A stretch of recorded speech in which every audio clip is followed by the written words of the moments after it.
Hello friends, welcome to study कर। मैं हूं आपका दोस्त प्रभाकर।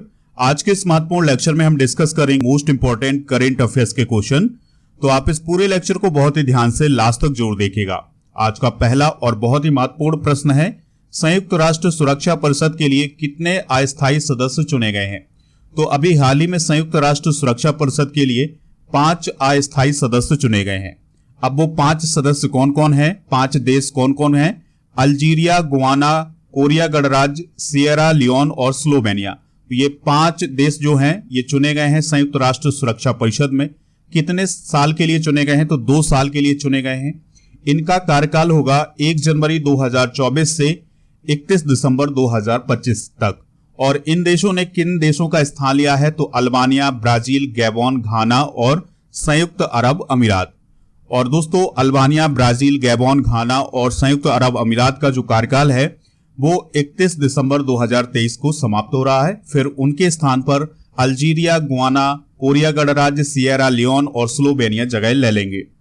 बात करते हैं संयुक्त राष्ट्र सुरक्षा परिषद की। तो इसकी स्थापना 24 अक्टूबर 1945 को संयुक्त राष्ट्र चार्टर के द्वारा की गई थी।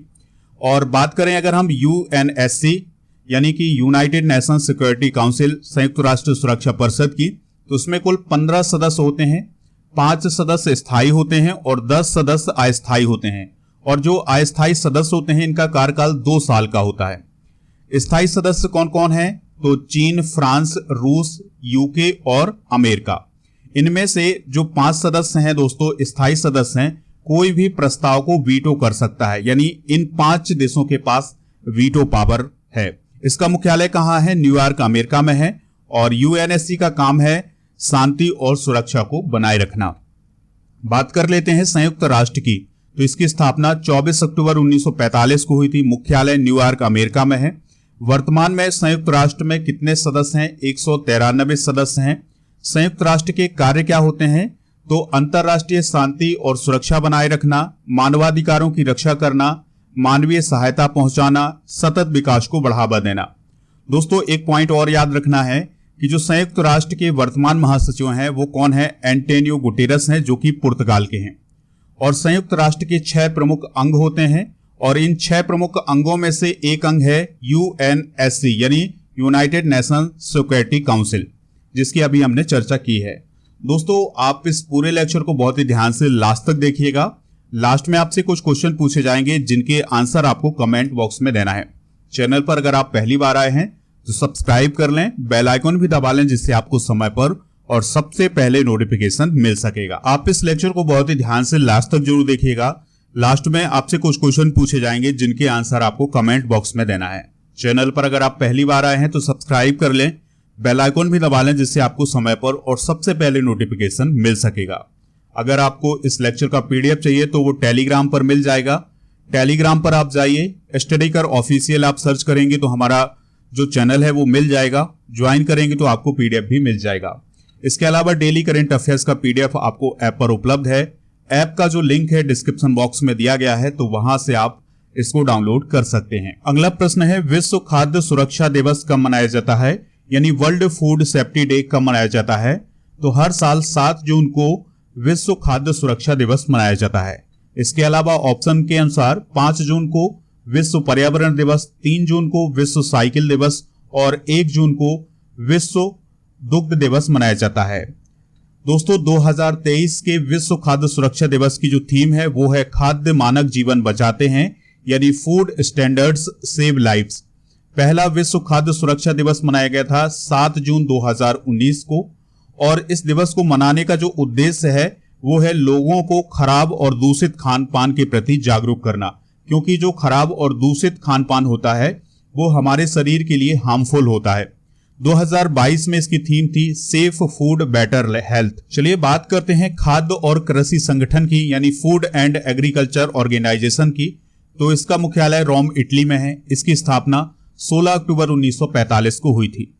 दोस्तों, एक इंडेक्स जरूर याद रखिएगा जो कि फूड से रिलेटेड है, ग्लोबल हंगर इंडेक्स। तो 2022 में भारत को 121 देशों में 107वां स्थान प्राप्त हुआ था, जबकि 2021 में 116 देशों में 101वां स्थान प्राप्त हुआ था ग्लोबल हंगर इंडेक्स में। अगला प्रश्न है, विदेशियों के रहने के लिए दुनिया का सबसे महंगा शहर कौन बना है? तो अमेरिका का जो न्यूयॉर्क है वो दुनिया का सबसे महंगा शहर बना है विदेशियों के रहने के लिए। तो अभी हाल ही में ECA इंटरनेशनल की कास्ट ऑफ लिविंग रैंकिंग में जो विदेशियों के लिए सबसे महंगा शहर है वो है न्यूयॉर्क, और फिर इसके बाद दूसरे नंबर पर है हांगकांग, तीसरे नंबर पर है जिनेवा, चौथे नंबर पर है लंदन और पांचवें नंबर पर है सिंगापुर। और इसके अलावा दोस्तों छठे नंबर पर है ज्यूरिक जो कि स्विट्जरलैंड में है, सैन फ्रांसिस्को जो कि अमेरिका में है, ये 7वें नंबर पर है। 8वें नंबर पर है तेल अवीव जो कि इजराइल में है।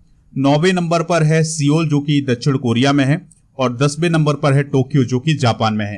तो दोस्तों ये है विदेशियों के लिए दुनिया में सबसे महंगे शहर। 2023 में कुछ प्रमुख सूचकांक जारी किए गए हैं, चलिए उनको भी डिस्कस करते हैं, उनमें भारत की रैंक डिस्कस करते हैं। तो चुनावी लोकतंत्र सूचकांक 2023 में भारत की रैंक 108 है। वर्ल्ड हैप्पीनेस इंडेक्स 2023 में 126 है। अंतरराष्ट्रीय बौद्धिक संपदा सूचकांक 2023 में 42 है। भ्रष्टाचार धारणा सूचकांक 2022 में 85 है।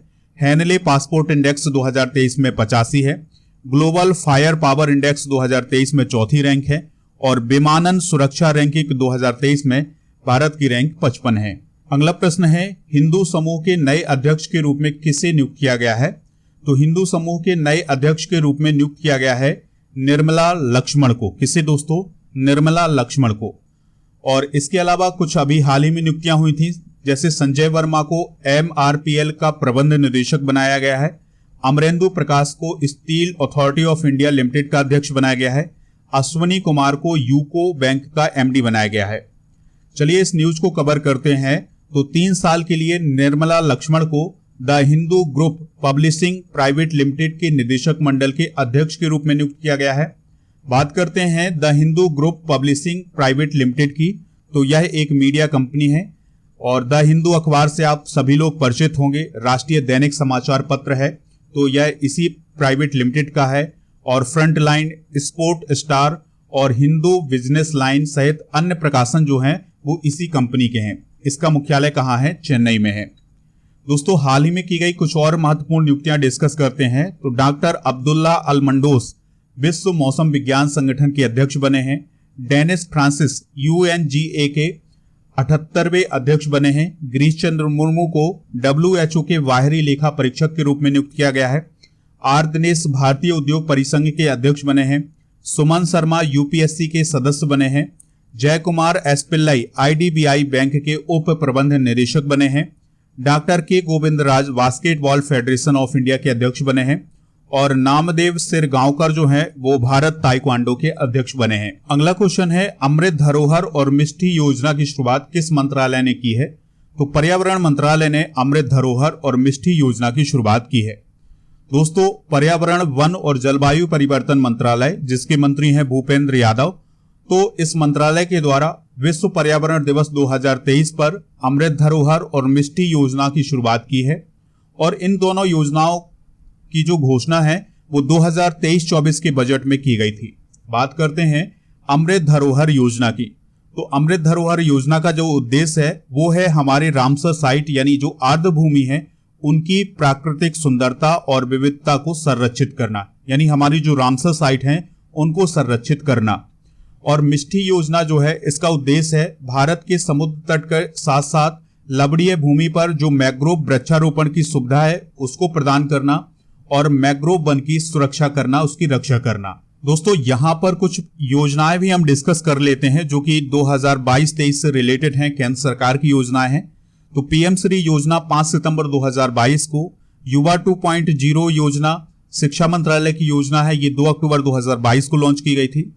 अग्निपथ योजना 14 जून 2022 को, प्रधानमंत्री गरीब कल्याण अन्न योजना 11 जनवरी 2023 को, और आरोग्य मैत्री योजना जो है ये 13 जनवरी 2023 को लॉन्च की गई है।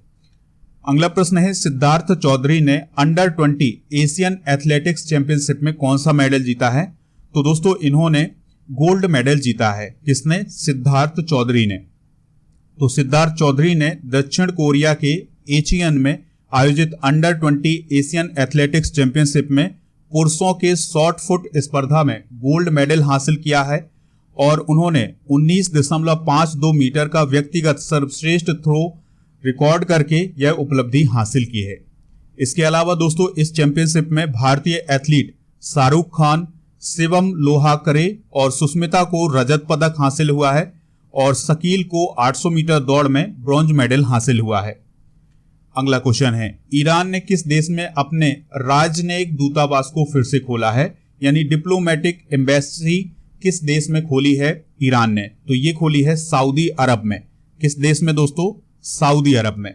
तो ईरान ने 6 जून को सऊदी अरब में अपने राजनयिक दूतावास को फिर से खोल दिया है और ये दूतावास कब से बंद थे? 2016 से बंद थे। दोनों देशों के बीच तनाव चल रहे थे, इसलिए राजनयिक संबंध भी बंद हो गए थे। दोनों देशों ने अपने अपने दूतावास बंद कर दिए थे, लेकिन अब ये 6 जून को फिर से खोल दिए गए हैं। दोस्तों यहां पर ईरान का मैप देखिएगा, ये है ईरान। ईरान की कैपिटल है तेहरान। अगला मैप है सऊदी अरेबिया का। तो सऊदी अरेबिया की जो कैपिटल है वो क्या है? रियाद है। अगला प्रश्न है, टाटा ग्रुप किस राज्य में 13,000 करोड़ का इलेक्ट्रिक व्हीकल बैटरी प्लांट लगाएगा? तो टाटा ग्रुप जो है ये गुजरात में 13,000 करोड़ का इलेक्ट्रिक व्हीकल बैटरी प्लांट लगाने वाला है।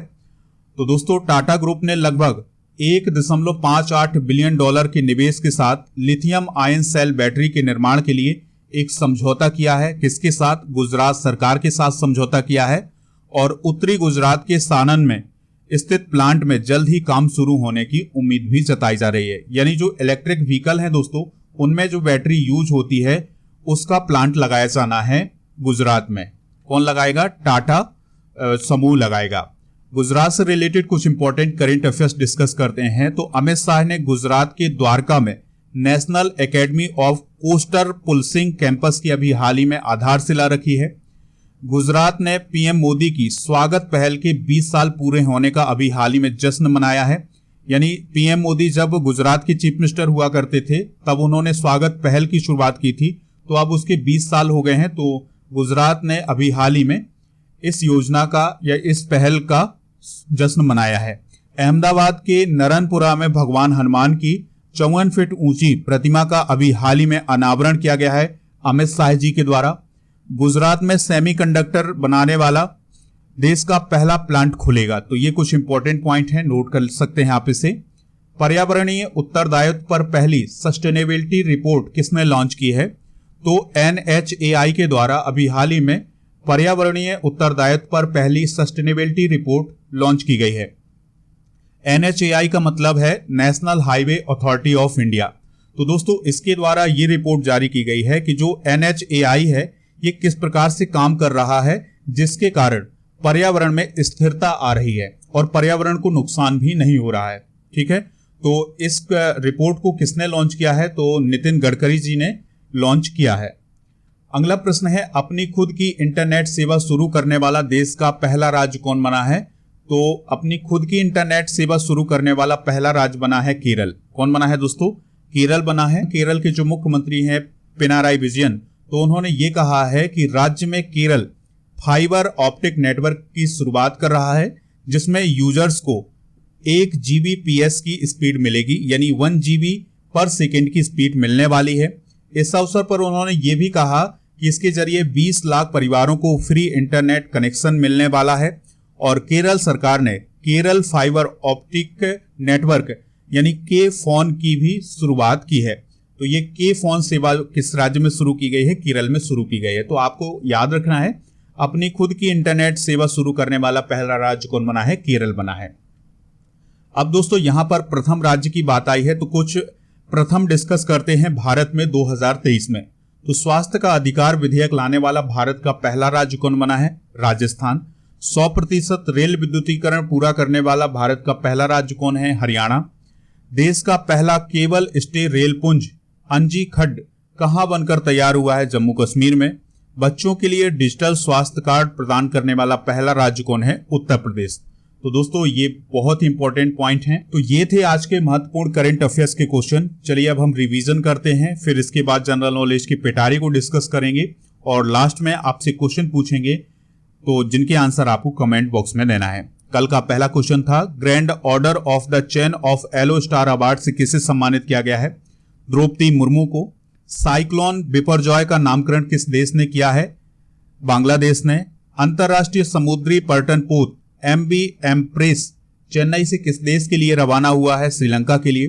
किस राज्य सरकार ने एल्डर लाइन सेवा शुरू की है? उत्तर प्रदेश ने। रूसी भाषा दिवस कब मनाया जाता है? 6 जून को। रेंगलर की ब्रांड एम्बेसडर कौन बनी है? स्मृति मंधाना।